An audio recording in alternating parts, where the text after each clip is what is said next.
Hey guys, আসসালামু আলাইকুম, welcome to miss daily blog. কেমন আছেন সবাই? আশা করি ভালো আছেন। আলহামদুলিল্লাহ আমিও ভালো আছি।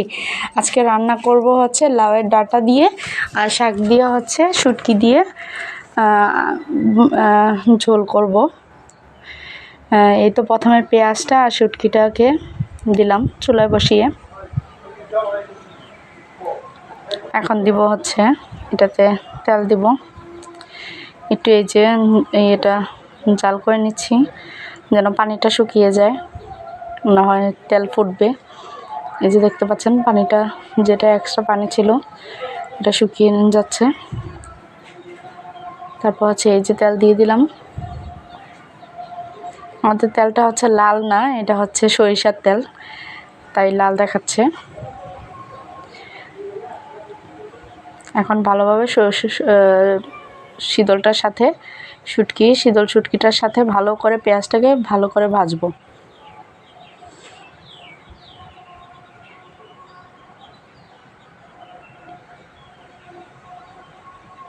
লবণ দিয়ে দিলাম পরিমাণ মতো।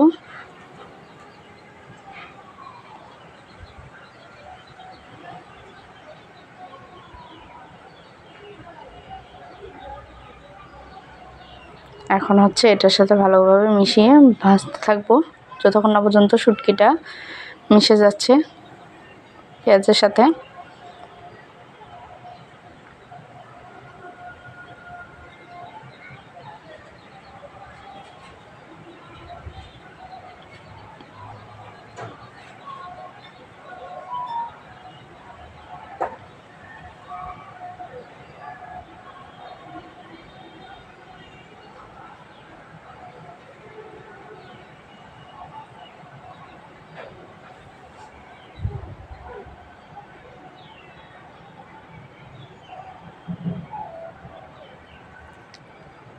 এই তো আমার ভাজা প্রায় শেষ।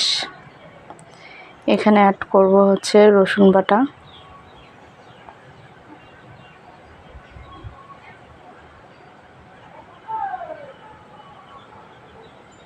এই যে এখানে হচ্ছে আমি ডাঁটাগুলো, লাউ শাকগুলো, আলুগুলোকে কেটে ধুয়ে বেছে রেখেছিলাম। এই যে, আর এখানে হচ্ছে রসুন বাটাটা দিয়ে দিলাম, দিয়ে ভালোভাবে মিশিয়ে নিচ্ছি। ভালোভাবে মিশিয়ে নিচ্ছি। ভালোভাবে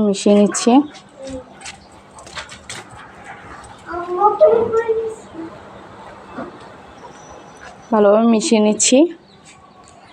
তারপর এখানে দিব হচ্ছে হলুদ গুঁড়ো পরিমাণ মতো,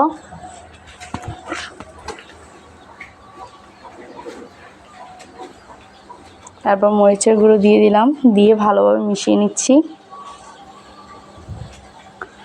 মশলাটা তেল ভেসে আসা পর্যন্ত কষাবো। কষানো হয়ে গেলে এখানে হচ্ছে আমরা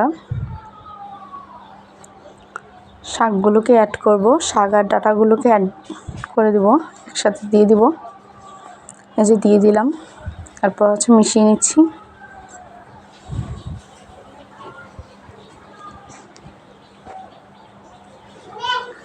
আমি হচ্ছে প্রতিনিয়ত যেটা রান্না করি সেটাই হচ্ছে আপনাদের সাথে শেয়ার করি। আপনারা এখান থেকে আমার রান্নাগুলো শিখতে পারেন। আর হচ্ছে আমাকে সাবস্ক্রাইব করবেন, লাইক শেয়ার কমেন্ট করবেন। আর যেহেতু আমি নতুন পেজ এবং ইউটিউব চ্যানেল খুলেছি, দুইটাতেই ফলো করবেন, লাইক দিবেন, শেয়ার করবেন। আর আপনাদের দোয়া এবং ভালোবাসা আমার সাথে রাখবেন। এই তো কাঁচামরিচ কুচি দিয়ে দিলাম, কুচি না, ফালি করে দিয়ে দিলাম, দিয়ে ঢাকনা দিয়ে ঢেকে দেবো শাকগুলোকে একটু নরম হওয়া পর্যন্ত। তারপর আবার নাড়াচাড়া করে দিব। তারপর এই যে ঢাকনা দিয়ে ঢেকে দিলাম। তারপর এই তো ঢাকনা করলাম। এই যে দেখতে পাচ্ছেন কতখানি পানি বের হয়েছে শাক থেকেই। তারপর আবারও ঢেকে দেব।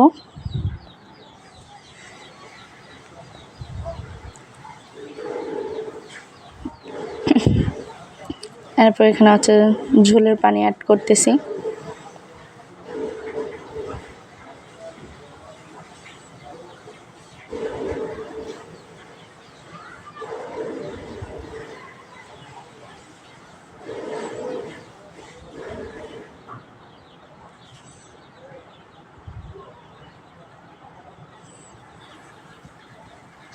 তারপরে এই তো এখন আবার ঢেকে দিব, সিদ্ধ হওয়া পর্যন্ত, আলুগুলো ডাটাগুলো সিদ্ধ হওয়া পর্যন্ত অপেক্ষা করব।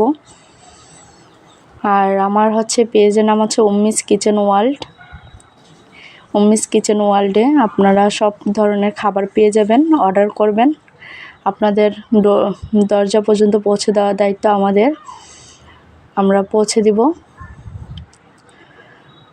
আমাদের খাবার। টেস্ট এবং হচ্ছে হসপিটালিটির ব্যবস্থা সব কিছুই ভালো, পরিষ্কার পরিচ্ছন্নভাবে রান্না পাবেন, কোনো ভেজাল পাবেন না আশা করি ইনশাল্লাহ। এতো একটু ভেঙে ভেঙে দিচ্ছি, সব ধরনের ঘরোয়া খাবার থেকে শুরু করে বিয়ের অনুষ্ঠান বা হচ্ছে জন্মদিন পার্টি, এগুলাতে খাবার নিতে পারবেন। ওখানে মেনু দেওয়া আছে, আপনারা দেখে অর্ডার করে নেবেন।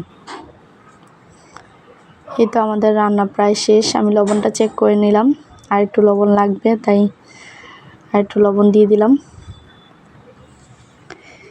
এই তো এরপর হচ্ছে এগুলোকে ভালো করে আবার মিশিয়ে নিচ্ছি, এখন ফোটা পর্যন্ত অপেক্ষা করব। এটা আমার রান্না প্রায় হয়ে গেছে, আলুগুলোকে একটু একটু ভেঙে দিলাম।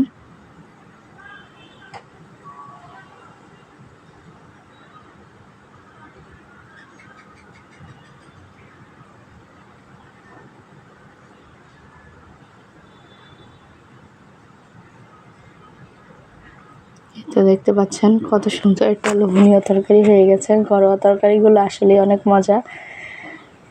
আমার অনেক দিন যাবতীয় ইচ্ছা করতেছিল লাউ শাক খাওয়ার জন্য, কচি লাউ শাক পাওয়া যায় না, এই জন্য আনতেও পারি না। তবে আজকে বাজারে গিয়ে পেয়েছিলাম, আমার হাজব্যান্ড গিয়ে পেয়েছিল, আমি যেহেতু পছন্দ করি তাই নিয়ে আসছে, তাই আজকে এইভাবে রান্না করলাম। শাকগুলো অবশ্য রেখে দিয়েছি, এগুলাকে একদিন ভাজি করব। এটা আল্লাহ হাফেজ, আসসালামু আলাইকুম।